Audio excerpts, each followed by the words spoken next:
খাবার ফেলে দিয়ে, ও আবু জাহেল এখন তো তুমি মানবতা বিরোধী অপরাধ করে ফেলাইলা।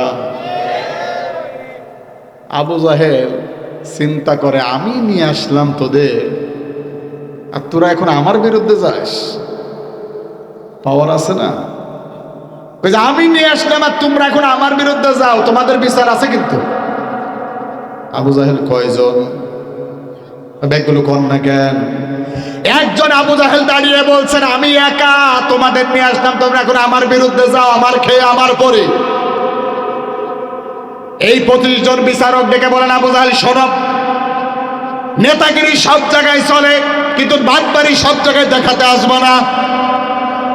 এই জন্য আমিও বলি, ভাই নেতাগিরি সব জায়গায় চলে, মাতবাড়ি সব জায়গাতে আসবেন না। এখন আর সে ময়দান নাই। যদি কোরআনের মঞ্চে একটু ভাব নিতে আসেন, জনগণের জুতা নিয়েই কিন্তু পাশে বসে আল্লাহর কসম জুতার বাড়ি খেয়ে বিদায় হওয়া লাগবে। কথা বলে ঠিক কিনা? সাবধানে যেন কথা বলতে হবে, কোথায় কি বলা লাগবে একটু হিসাব নিকাশ করে বলতে হবে। ওই যে চাপাই নবাবগঞ্জে আজকে দেখলাম আজহারি ভাইয়ের মাহফিলে এত বড় রাইফেল নিয়ে একজন আল্লাহর গোলাম নাই গিয়েছে, আর রাইফেল নিয়ে মাহফিলে গেছে, মাহফিলটা পণ্ড করার জন্য। দেখলাম যে পুলিশ ভাইরা এবং আর্মির ভাইরাও ডাকে একটু আপ্যায়ন করছে। আপ্যায়ন করলে হবে না, এদেরকে এমন শাস্তি দিতে হবে বিগত দিন আগামী দিন যেন এরকম ভাবে কেউ আর এই দুঃসাহস দেখাতে পারে না। এই জন্য বলি ডাক্তার ইউনূস সাহেবকে যে এই অপারেশন ডেভিল হান্ট খালি ধরলে হবে না, খালি ধরলে হবে না। যারা আমার মায়ের বুক খালি করেছে, যারা আমার বাবার বুক থেকে তার সন্তানকে কেড়ে নিয়েছে, শুধু গ্রেফতার করলে হবে না, প্রকাশ্য দীপালোকে ফাঁসি দিয়ে ও রক্ত বক্তগুলোকে বাতাসের সাথে উড়িয়ে দেওয়া লাগবে। কথা বলে ঠিক না? একজন বেঈমান যেন আর তৈরি না হয়। কত বড় বেকুব! মানে একটা মানুষ অনুশোচনা থাকে, কয় যে আপা আসিতেছে, আরে মূর্খ, তোর অনুশোচনা নাই, ক্ষমা চাইলেও তো আমরা মাফ করে দিতাম। আল্লাহ দুনিয়ায় চাচা উঠল গা, আমার মনে হয় দোয়ার সময় হয়েছে, চলেন দোয়া করি। তাহলে একজনও উঠতে পারবে না, তো উঠলে সমস্যা আছে। আপনার কি চলে যাবেন? কিসের ইস্তেঞ্জা? কোনো মোটামুটি চলবে না, যা হবে সেই। ও তাই তাবারকের জন্য মানুষগুলো বসে নেয়, আপনি যাই বলেন। আমার বিশ্বাস সাতক্ষীরা জমিন তো আমি জানি তারা কোরআনের জন্যই বসে আছে ইনশাআল্লাহ। তাবারক তো আপনার ওই 4 সাবজেক্ট, নিলেও হয় না নিলেও হয়। আল্লাহ কবুল করুক আপনাদেরকে, বলেন আমিন। ওই সৌদি আরবে এই পাশে একজন পাবলিক বাংলাদেশের, এই পাশে সৌদি আরবের পুলিশ, আমার মতো হুজুর এখানে দাঁড়িয়ে আছে। এই পাবলিক যায় পুলিশে ডেকে কয় যে আমি মুদবো, জায়গা কই। এখন সৌদি আরবের যে পুলিশ, ও বলেছে আমি মুদবো। মৌত মানে কি? মরা। আর আমি মুদবো মানে হলো আমি মরবো।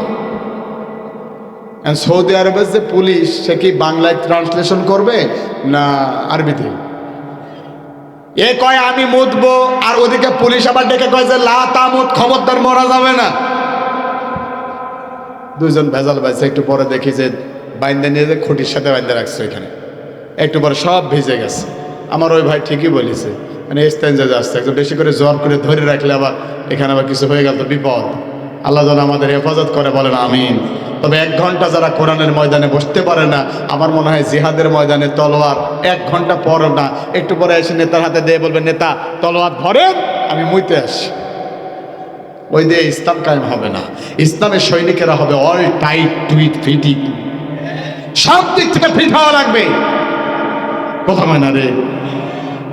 বিরক্ত হয়ে গেছেন নাকি কথা কইতে কইতে কাইল হয়ে গেছে?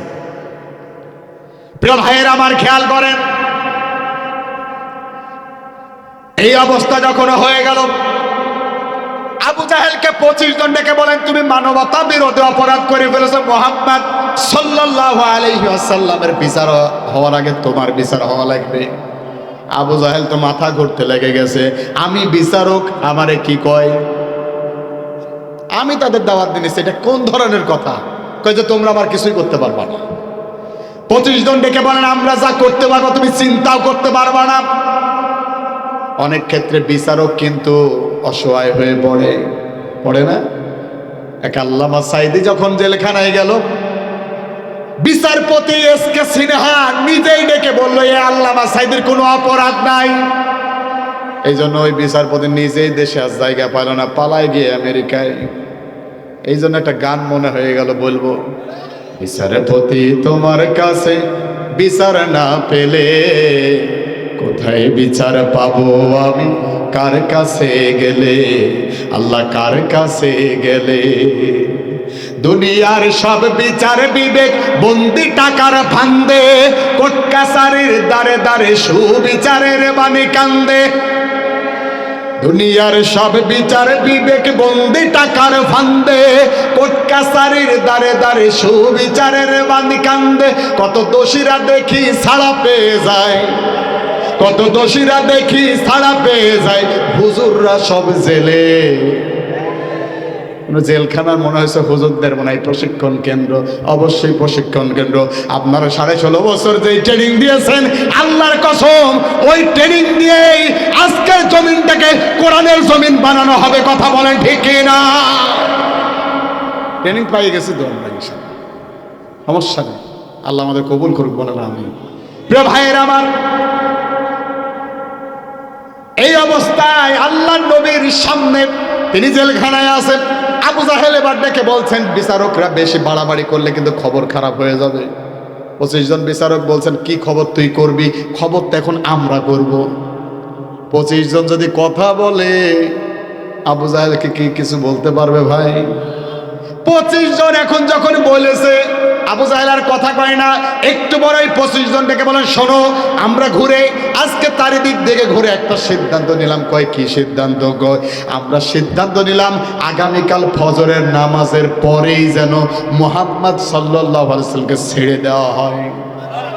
আর যদি না ছাড়িস আবু জাহেল, তোকে কিন্তু ফাঁসিতে ঝোলানো হবে।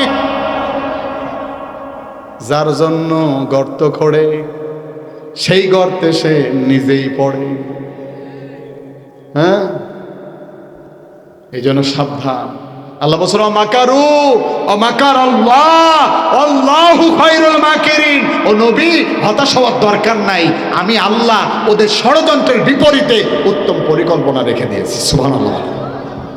প্রিয় ভাইয়েরা আমার, এই অবস্থা যখন হয়ে গেল, 25 জন সিদ্ধান্ত দিল আল্লাহর নবীকে ছেড়ে দেওয়া লাগবে। আবু জাহেল কি এখন আর কিছু করতে পারবে? দৌড়িয়ে চলে গেছে নিজের ঘরে। যাওয়ার পরে নিজের বউ নাকেরাকে ডেকে বলছে, নাকেরা খবর খুব খারাপ। কই কি হয়েছে? কই এই ব্যাপার, আগামীকাল ফজরের নামাজের পরে বিশ্বনবীকে ছেড়ে দেওয়া লাগবে। তুমি আমার একটু বুদ্ধি দাও। একটা রাষ্ট্রের রাষ্ট্রনায়ক বুদ্ধি আছে বউয়ের কাছে। তার মানে বোঝা যায়, দেখবেন যারা আলেমদের সাথে খারাপ ব্যবহার করে, বাহিরে একবার বিশাল কিছু বাঘ, ভিতরে যা দেখবেন ওগুলো হলো আবু জাহেলের মতো বিড়াল। মানে বউ চলে আগে আগে টাকা নিয়ে, আর ও যায় পিছনে ব্যাগ নিয়ে। মনে হয় বউ হলো রাজমিস্ত্রি আর ও হলো যুগাইলি। আছে না নাই? এটা যাও, আওয়াজ আসতে হয়ে গেছে উস্তাদ, আওয়াজ আসতে হয়ে গেছে। আপনি কি দুশ্চিন্তায় আছেন? ও ঠিক আছে, কোনো দুশ্চিন্তা না, আমি আসছি তো ইনশাল্লাহ। আপনারা কি মানে বাড়ি যাওয়ার নিয়াত করছেন না? 3 মিনিট একটু বলেন তো আল্লাহু আকবার। সে আওয়াজ আর নাই, এই পাশ থেকে মুখে খোলে না ভাই। একবার আল্লাহু আকবার বলবেন, কিচ্ছু যদি না হয় তাও 80টা সওয়াব আমলনামায় সাথে সাথে লেখা হয়েছে। আল্লাহু আকবারে 8টা হরফ, 8 10 আল্লাহ বলেন বাড়িয়ে দিতে লাগলে 700 গুণ পর্যন্ত বাড়িয়ে দেবো। সুবহানাল্লাহ। এই জোরে বলেন আল্লাহু আকবার। প্রিয় ভাইয়েরা আমার, দুনিয়ার কাউকে খুশি করার জন্য আমরা আল্লাহু আকবার বলি না, এটাই আমাদের অস্ত্র। একজন আলী রাদিয়াল্লাহু তাআলা আনহু আল্লাহু আকবার বলেছেন, 10 জন কাফের জমিনে এমনি ছিটকায় পড়ে গেছে। সেই ঈমান আজকে আমাদের নাই বলে মুখের আওয়াজও কমে গেছে। যদি থাকতো, এক আল্লাহু আকবার দিয়ে গোটা বিশ্বময় আমরা রাজ করতে পারতাম। কথা বলেন ঠিক কি না? প্রিয় ভাইয়েরা আমার, এই অবস্থায় আবু জাহেল ডেকে বলেন, বউরে একটু বুদ্ধি দাও। কি দাও? বুদ্ধি দাও, আমি তো পারি না। নাকেরা বলছেন, বুদ্ধি একটা আছে, কিন্তু খালি খালি বুদ্ধি দেওয়া লাগবে না, খালি খালি বুদ্ধিও তো আমি দিতে পারবো না। তুমি এক কাজ করো, আমারে তুমি স্বরাষ্ট্রমন্ত্রী বানায়া দাও। কে কয়? নাকেরা কয়। নাকেরা ডেকে বলেন আমারে তুমি স্বরাষ্ট্রমন্ত্রী বানায় দাও, তারপরও খেলাটা দেখো কি খেলি। সব দলের নেতা কর্মী ওইরকম খেলা হবে, আমি একটু পরে আসছি। কষ্ট হচ্ছে আমার ভাইয়েরা। নাকেরাকে এবার আবু জাহেল রাতারাতি বলল ঠিক আছে আজকে থেকে তোরে আমি স্বরাষ্ট্রমন্ত্রী বানাই দিলাম। নাকেরা যখন স্বরাষ্ট্রমন্ত্রী হয়ে গেল, আস্তে করে সে রাতের আধারে চলে গেল তার বান্ধবী সফিয়ার কাছে, সাফিয়ার কাছে। কেউ বলেছে সুফিয়া, কেউ বলেছে সাফিয়া। যাই হোক সুফিয়ার কাছে। কার কাছে? সুফিয়ার কাছে যাওয়ার পরে ডেকে বলেন সুফিয়া রে, এই মক্কার বুকে আব্দুল্লাহর এতিম সন্তান মুহাম্মদ রাসূলুল্লাহ সাল্লাল্লাহু আলাইহি ওয়াসাল্লামকে একটু ঠেকানো দরকার, একটু ঠেকানোর দরকার। এভাবে তো আমি পারছি না, তুই দয়া করে আমাকে একটু হেল্প কর। আস্তে করে নাকেরা সুফিয়ার কাছে যাওয়ার পরে চোখের পানি ছেড়ে কান্নাকাটি শুরু করে দিয়েছে। এক মহিলা যদি আর এক মহিলার চোখের পানি দেখে, ও অটোমেটিকলি নিজের চোখের পানি ধরে রাখতে পারে না, ওটাও পড়ে। কথা কয় না রে? যখন চোখের পানি পড়ে গেছে, সুফিয়া আমার ডেকে বলছেন আমি তোর জন্য কি করতে পারি বান্ধবী, তুই আমারে ক। বেশি কিছু না, তোরে একজন ভালোবাসে। কে? কয় মক্কার বুকে একজন মানুষ আছে, নাম তার রুকানা। কি নাম? রুকানা। সকাল বেলায় আধা মণ আটার রুটি দিয়ে তার নাস্তা হয়, দুপুর বেলায় আধা মণ আটার রুটি দিয়ে তার লাঞ্চ হয়, আর রাত্রিবেলায় ডিনার করে তাও আধা মণ আটার রুটি দিয়ে। তার মানে রুকানা মনে হয় দেখতে আমার মতো।